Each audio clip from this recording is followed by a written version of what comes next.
대진이를 좀 보호하려고 저렇게 말했을 수 있는데 사실은 이남석이가 대진이 얘기 듣고 했다는 거거든요.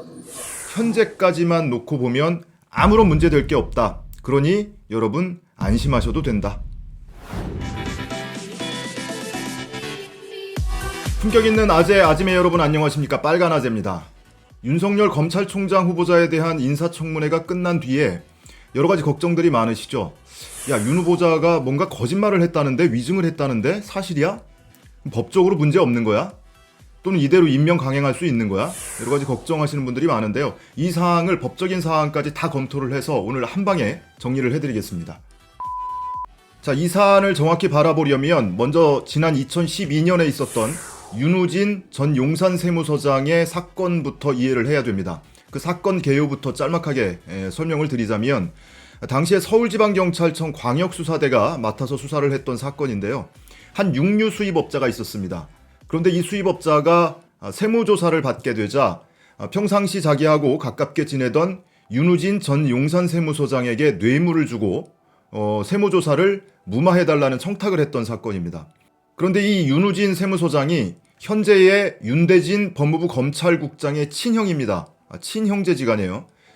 그런데 당시에 이 경찰이 이 사건을 수사하기 바로 직전에 검찰이 경기경찰청장을 구속을 했습니다. 저축은행에서 금품 수수한 혐의로 구속을 했는데 그러다 보니까 이 경찰이 검찰을 흠집내기 위해서 보복을 하기 위해서 당시 검찰 고위 간부인 윤대진 국장의 형을 표적 수사했다라는 그런 소문이 파다했던 그런 사건입니다. 그런데 이 사건과 관련한 압수수색 영장을 경찰이 계속 신청을 했는데 검찰 단계에서 기각이 됐습니다. 그러다 보니까 경찰 입장에서는 이 검찰이 사건 축소에 개입하려고 한 것 아니냐 이런 의심을 받게 돼 있죠. 자, 그럼 윤대진 국장까지는 당시 이 수사 대상자였던 윤우진 세무서장하고 친형제 관계니까 그렇다 치는데 윤석열 후보자가 왜 여기서 등장하냐 이게 이제 궁금하실 텐데요. 이 윤석열 후보자하고 윤대진 검찰국장은 굉장히 막역한 사이입니다. 그러다 보니까 거슬러 올라가서 검찰총장 후보자까지 되니까 윤석열 검찰총장 후보자가 당시에 이 사건에 개입한 것 아니냐 이런 의혹을 지금 하고 있는 겁니다. 그런데 정작 파보니까 윤석열 후보자와 관련된 직접적인 연관성은 안 나왔죠. 심지어 이번 청문회 과정에서 당시의 경찰 수사팀장까지 나와서 증인으로 나와서 증언을 했는데 연결고리가 전혀 발견이 되지 않았고 당시에 이 수사팀장도 윤석열 후보자와 관련해서는 전혀 살펴본 바도 없고 드러난 바도 없다 이렇게 얘기를 했습니다. 다만 이번 청문회 과정에서 이게 크게 문제가 된 거는 당시 수사 대상자였던 윤우진 전 용산세무서장에게 이남석 변호사가 당시에 문자를 보낸 게 있는데 거기에 윤 과장님 말씀 듣고 윤 과장 얘기를 듣고 전화를 했다. 그러니까 여기서 말하는 윤 과장이 윤석열 당시 과장을 지칭하는 것 아니냐.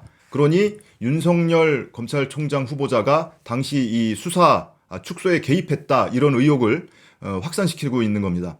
김진태 의원이 한국당 김진태 의원이 이남석 변호사가 윤우진 씨에게 보낸 문자에 윤석열 선배로부터 소개받은 이남석이다.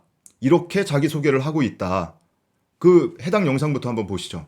그다음에 변호사 소개해 준 적은 없다고 부인하는데 네. 미안하지만 그 변호사가 윤우진한테 윤석열 선배로부터 소개받은 아무개입니다라고 보낸 문자가 네. 윤우진의 핸드폰 그것도 차명폰에서 발견이 됐어요. 그거는 하여튼 그런 팩트로 나와 있어요.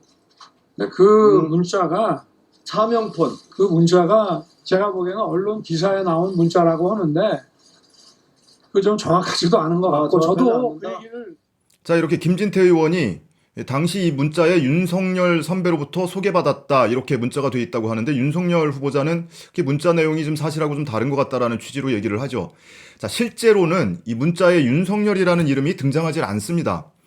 당시의 수사팀장의 증언도 한번 들어보시죠. 근데 그 윤석열이란 이름이 들어간 게 아니라 네. 윤 과장이 소개한 뭐 이렇게 제가 보고를 받은 걸로 알고 있습니다. 자, 그런데 그 당시에 이 윤우진 씨의 친동생이 윤대진 검찰국장, 현재의 검찰국장이라고 말씀드렸잖아요. 근데 윤대진 씨가 당시에 대검찰청 첨단범죄 수사과장이었습니다. 그러니까 윤 과장이었습니다. 그러면은 그림이 그려지죠. 자, 제가 박 씨예요. 그런데 제 동생이 검사입니다.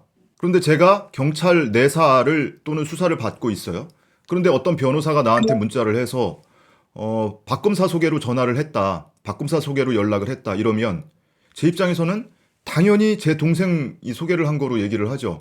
제 친가족 중에 동생이 검사인데 박검사 그러면 제 동생이잖아요. 이런 셈인 겁니다. 그런데 어쨌든 김진태 의원은 계속 여기서 얘기하는 윤 과장이 윤석열 당신 아니냐 뭐 이런 얘기를 하는 거고, 심지어는 문자에는 윤 과장이라고 써 있는데 마치 윤석열이라고 이름이 등장하는 것으로 계속 얘기를 하고 있죠. 자, 이것 때문에 이제 하루 종일 공방을 벌였는데 자정을 넘겨서 인사청문회 때 자정을 넘겨서 반전이 하나 이루어집니다. 자정 직전에 뉴스타파에서 지난 2012년에 윤석열 검찰총장 후보자와 기자와 전화 통화한 그 녹음 파일을 공개를 했는데요. 그 녹음 파일 내용을 들어보면 윤석열 후보자가 내가 이남석 변호사를 소개해줬다라고 인정을 하는 그런 대화 내용이 나옵니다. 이 녹음 파일이 딱 나오니까 어라? 당신 오늘 하루 종일 당신이 소개해준 적 없다고 했는데 2012년에 당신이 소개해줬다고 얘기를 했네? 그러니까 거짓말한 거 아니야? 그리고 변호사법 위반한 거 아니야? 뭐 이렇게 주장을 하고 있는 겁니다. 자, 그런데 이번 사안이 논란이 되자 실제 그 윤우진 씨의 친동생, 당시 과장이었고 지금은 검찰국장인 윤대진 씨가 이 기자단에게 문자를 보내서 해명을 했는데요. 이 변호사가 윤 과장이라고 할 사람은 나밖에 없다. 윤석열 후보자가 나를 보호하려고 당시 인터뷰에서 자신이 이 변호사를 소개했다고 얘기한 것 같다. 이렇게 얘기를 했고, 그리고 당시 소개를 받았다고 했던 그 이남석 변호사도 입장을 내놨는데 2012년 당시에 윤대진 과장이 자신의 친형인 윤우진 서장이 경찰 수사 때문에 매우 힘들어하고 있다라면서 그 수사 배경이 좀 의심스럽다. 그러니까 윤 서장을 만나서 얘기를 좀 들어봐 달라라고 하면서 윤 서장을 소개해줬다. 이렇게 입장을 밝혔습니다. 자, 그리고 뿐만이 아니고 이번 청문회 과정에서도 말이죠. 패회 직전에 정회 시간에 이 윤석열 후보자가 민주당 김종민 의원과 대화를 나눴는데요. 그러니까 정회 시간이니까 이제 마이크가 꺼져 있는 줄 알고 둘이서 조용히 대화를 나눈 겁니다. 그런데 마이크가 마침 켜져 있었어요. 거기서 윤석열 후보자가 뭐라고 했는지 한번 직접 들어보시죠. 대진이를 좀 보호하려고 저렇게 말했을 수 있는데 사실은 이남석이가 대진이 얘기 듣고 했다는 거거든요. 자, 한 번 더 들어보시죠.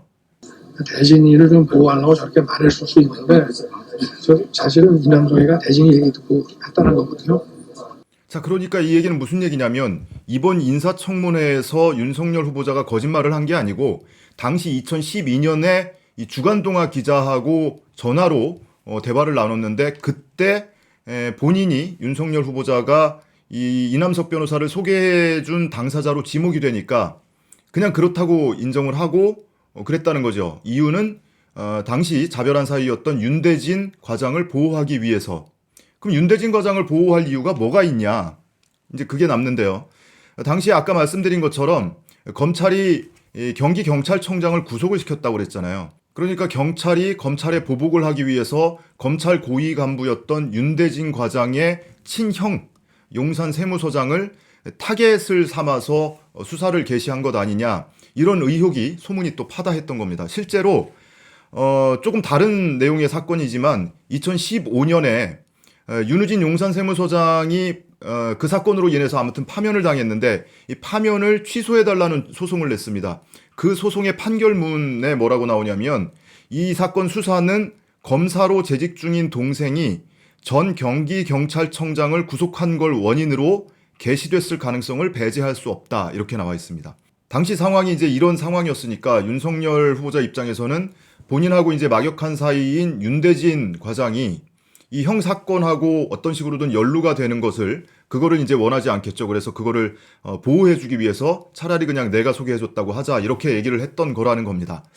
자, 그러면 이대로라고 보면 뭐 여러 가지 증언도 그렇고 실제로 소개하지 않았을 가능성이 크죠. 그러니까 인사청문회에서 거짓말을 한 게 아니고 2012년 당시에 기자하고 대화를 나눌 때 그냥 본인이 소개해줬다고 윤대진을 보호하기 위해서 그렇게 얘기했을 가능성이 꽤 있어 보입니다. 자, 여기까지가 지금 진행되고 있는 논란의 핵심을 짧게 정리를 해드린 거고요. 어찌 됐든 이 자유한국당하고 바른미래당에서는 윤석열 후보자를 변호사법 위반 혐의로 고발하는 방안을 검토 중이라고 하죠. 그러면 실제로 윤석열 후보자가 지난 2012년 그 사건 당시에 이남석 변호사를 소개를 해준 당사자가 사실이라면, 만에 하나라도 지금 윤석열 후보자가 거짓말을 하고 있는 거라면, 그러면 변호사법 위반이 되느냐, 이 사항도 한번 살펴보기로 하죠. 자, 변호사법 두 개 조문을 봐야 됩니다. 36조, 37조인데요.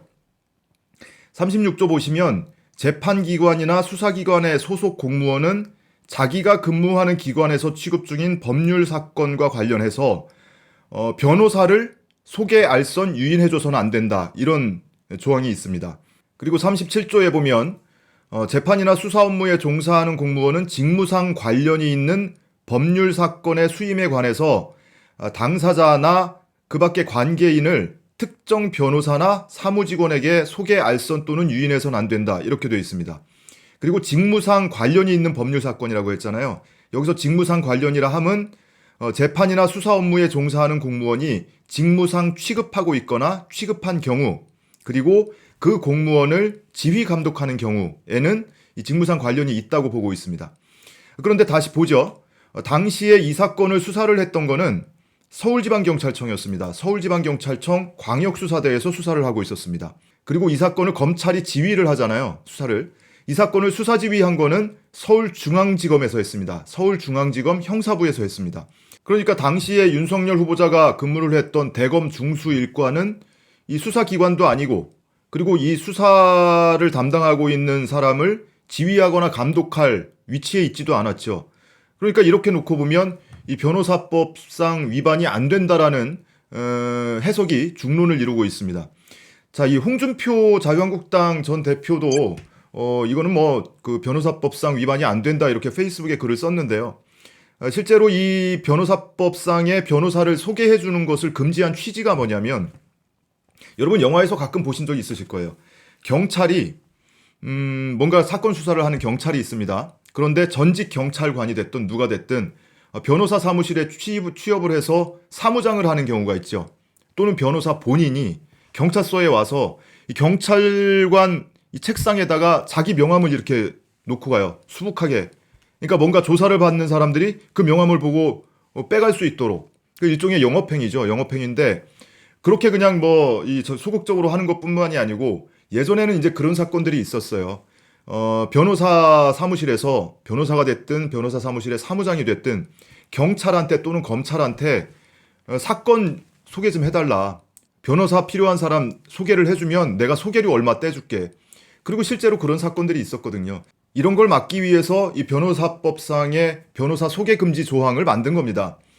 그러니까 만약에 윤석열 후보자가 실제로 이남석 변호사를 소개한 게 만에 하나 사실이라 하더라도 이 법에서 금지하는 대가성 소개, 이 뭐 소개비 받고 변호사 소개해주는 이런 조항에는 해당이 안 된다라는 게 지금 대체적인 해석인 것 같습니다.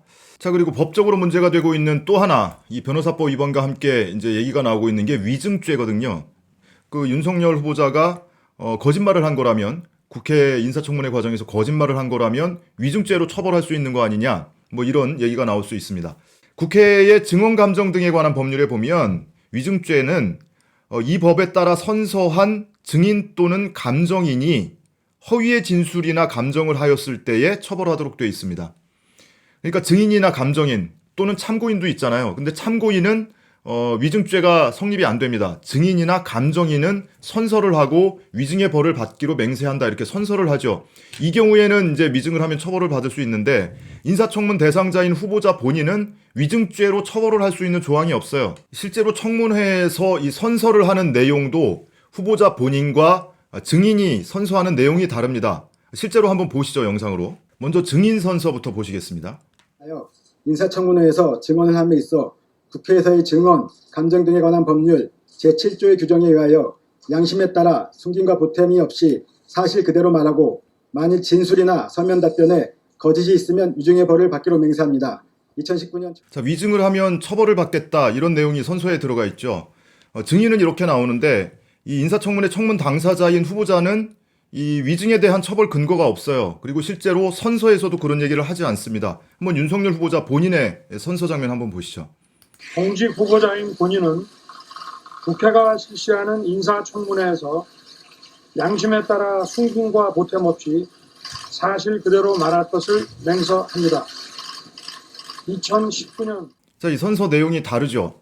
자, 이렇게 후보자 본인은 위증죄로 처벌할 근거가 없습니다. 위증죄가 성립이 안 됩니다. 물론 이 실제로 윤석열 후보자가 인사청문회에서 거짓말을 한 거라면, 법적인 문제를 떠나서 거짓말을 한 게 사실로 밝혀진다면 임명 반대 여론이 꽤 커질 겁니다. 용납이 안 되죠. 왜냐하면 국회의원들을 상대로 그리고 온 국민을 상대로 거짓말을 한 게 되기 때문에 법적인 처벌 여부와는 상관없이 검찰총장 후보자로는 검찰총장으로는 부적합하다는 여론이 더 커질 겁니다. 자, 어쨌든 여기서 결론은 윤석열 검찰총장 후보자의 검찰총장 임명은 현재까지만 놓고 보면 아무런 문제될 게 없다. 그러니 여러분 안심하셔도 된다.